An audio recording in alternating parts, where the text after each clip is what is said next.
Welcome back to People to People. As one of Chicago's first mega churches celebrates 60 years, new leadership is moving them into the next 60 years. Christ Universal Temple, founded by the late Reverend Johnny Coleman, who's credited with starting the New Thought movement, which has inspired people like Les Brown and Oprah Winfrey.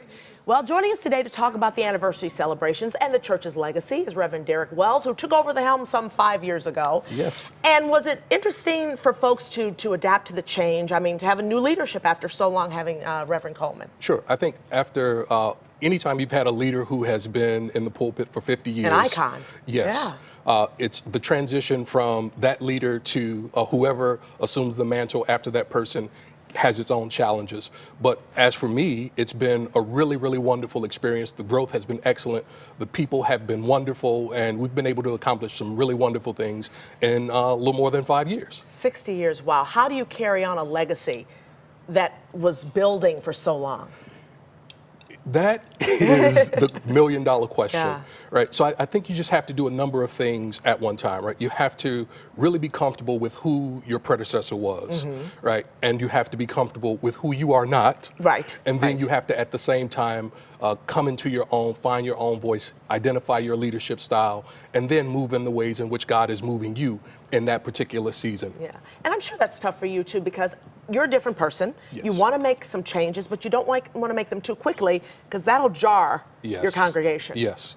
And so, like, particularly with a mega church, it's a large community. And like a large ocean liner, you don't turn an ocean liner on a dime. You have to give it time to work around, cycle around through the processes, and you have to build the trust of the people. And when you do that, the people will work with you, and then the speed of trust gave us the ability to do things quicker than we might have been able to do otherwise. Because, I mean, that legacy was very unique. She was a very unique minister, wasn't she? Absolutely.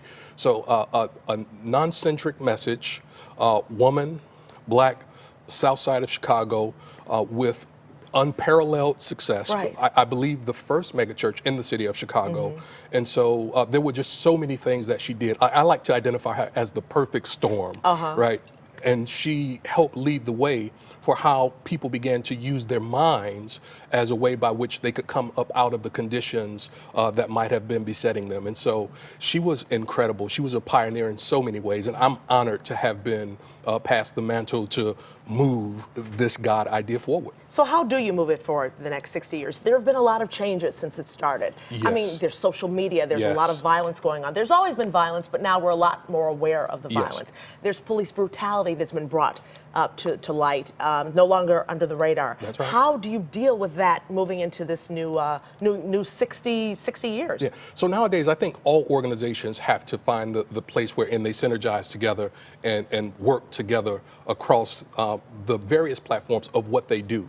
And like, as for us, we don't have the luxury of being inside the gate and not working with the communities. We absolutely have to be involved with the community. Right. We're positioned on the far south side of Chicago. We're in the community. Exactly. And so, like, we've done things like blessings and book bags. We were a part of helping with the water crisis in Flint, Michigan. It's just important for us to be an active participant in the community so that we can not only help the people who are members of our congregation, but really make an impact on the community wherein we're set. So how do you rest? It doesn't sound like you can rest doing this job. I'm still trying to figure that part out, right? That's still working out. So I don't have the secret to that yet. But I do believe that it's important that I take care of myself and also take care of my family. And so I'm working on it. I'm working on it. What are some things we will see immediately coming up, you think, to celebrate this anniversary? Well, actually, we're working on an ecumenical service, and I haven't said it to my people yet. And so I like to tell them first. Okay. Well, they just found out. Yeah, we're working on the ecumenical service. And we also, well, this Friday we have our breakthrough service, which is a new contemporary worship service that's designed to help people who are where they are, grow from where they are to where they are to be. All right, well, Reverend, good luck to you. Thank you. I appreciate it. Thanks for having me. Christ Universal Temple, located at 199th and Ashland. That's on the city's south side. For more details, visit cuttemple.org.